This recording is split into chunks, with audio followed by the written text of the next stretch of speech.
Hello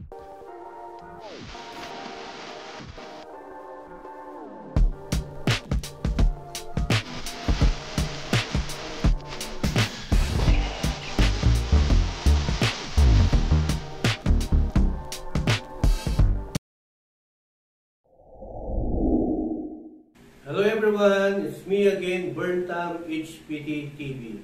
And for today's vlog, we are going to unbox a parcel from Lazada. Ayan, nakakadami na ako ng Lazada. So ayan, mag-unbox tayo ng product sa Lazada. So hulaan niyo muna kung ano to. Ito ay ginagamit as, ano ba ito? Condiments. Diba?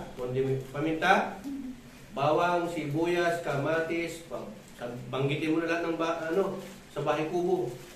Pag mahulaan nyo to guys, may libre kayong free. Yan sabi ko sa, ayun. Anong to?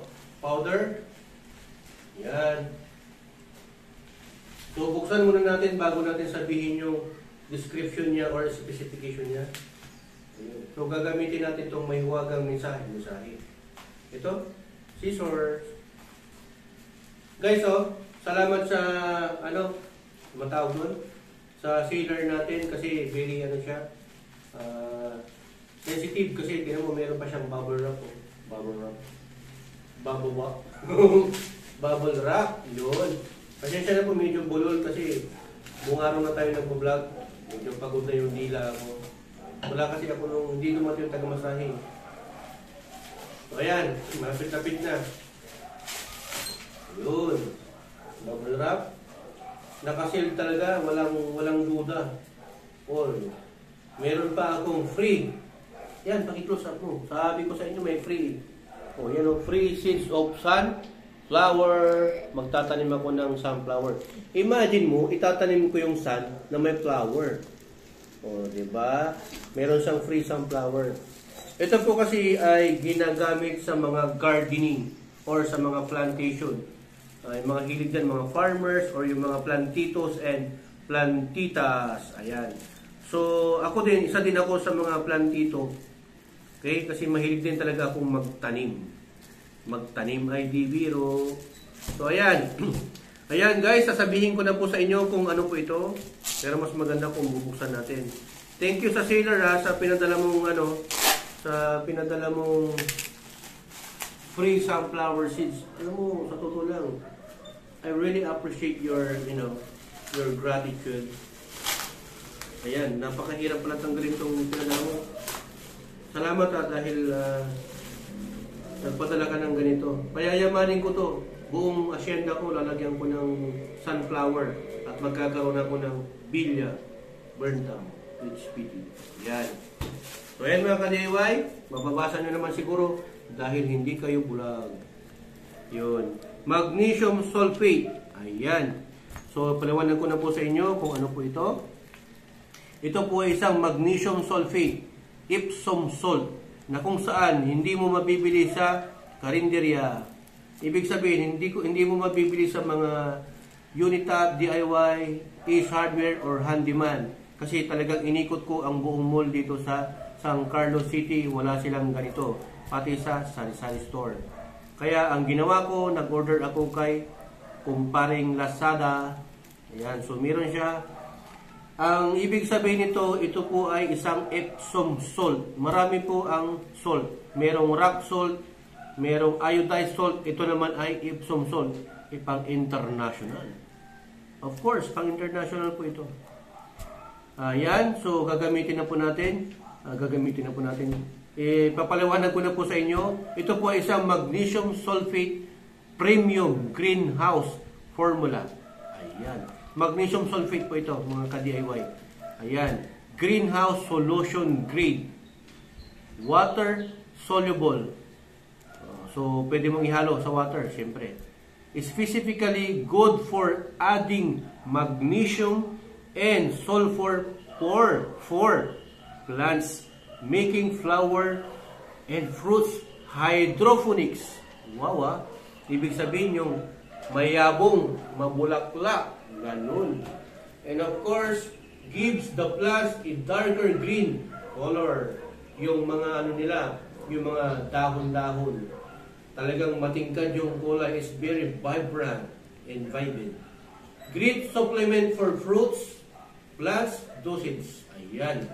Of course, average dosage is 0, nasilaw ako sa ano, 0 or 0.2%, meaning 2 grams of nutrients to 10 liters of plant water.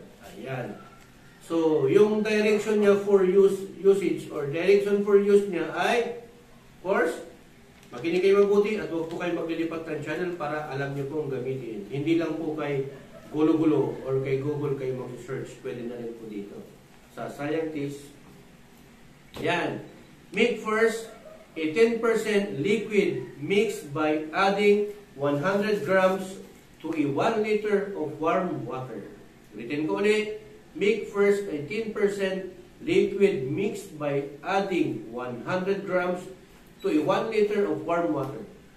Number 2, add an average of 20 millimeter of liquid mix to every 10 liters of new plant water.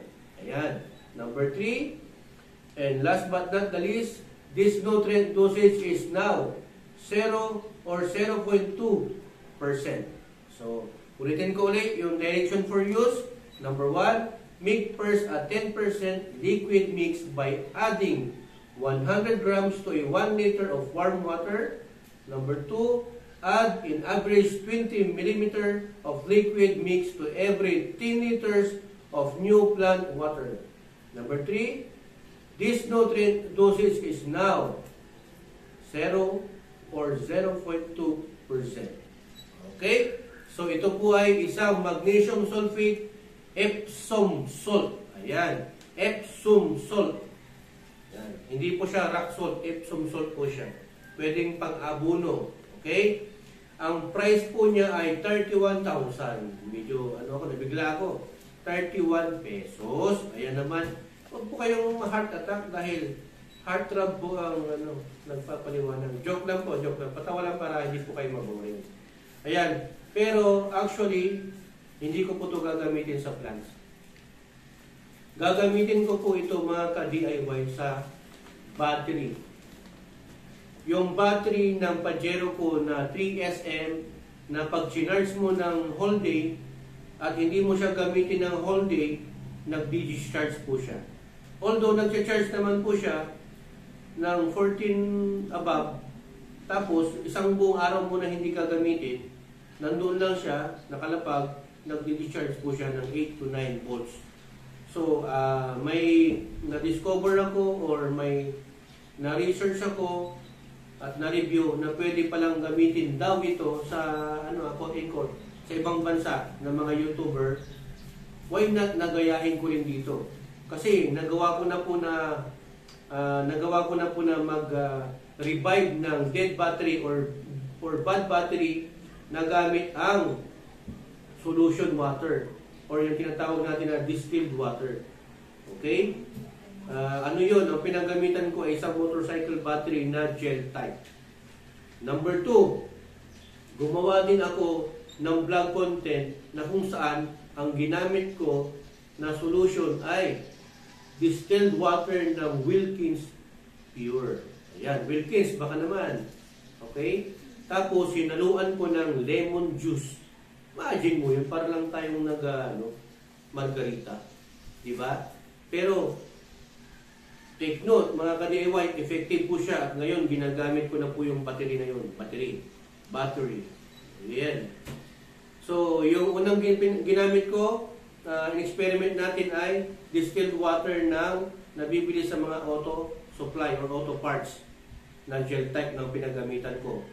Number 2, nag-experiment din tayo, kagagawa ko lang couple of days yung battery na lead acid battery na ang ginamit kong solution ay pure distilled water ng Wilkins at lemon juice or yung dagtan ng lemon. Okay? Siyempre, pangatlo naman, ito ang gagamitin natin. Ihahalo natin ito sa distilled water ng battery. Okay? Na nabibili sa mga auto supply. Okay? Pero lahat yan ay maintenance free. So abangan nyo mga ka-DIY yung experiment natin na gamit ang Epsom salt na ihahalo natin sa distilled water para mabuhay o ma-revive o ma-repair natin yung bad battery. Okay? So abangan nyo yung vlog na yun. Gagamitin ko doon yung hydrometer at yung syringe at ito para makita nyo kung paano yung process at pag-experiment natin step by step. So abangan nyo yung video na yon at yung mga ibang playlist ko sa mga unboxing, DIY, travel vlogs, charity vlogs at mga birds and another animals. Okay?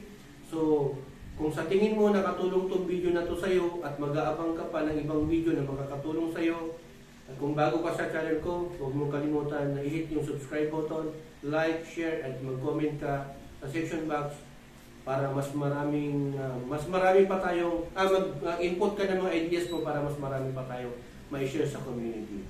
So abangan nyo guys, hindi mo na ako magpapasalamat dahil may gagawin pa tayong ibang video. Pero salamat pa rin, no po, sa panonood. Okay? So, ayan, abangan nyo.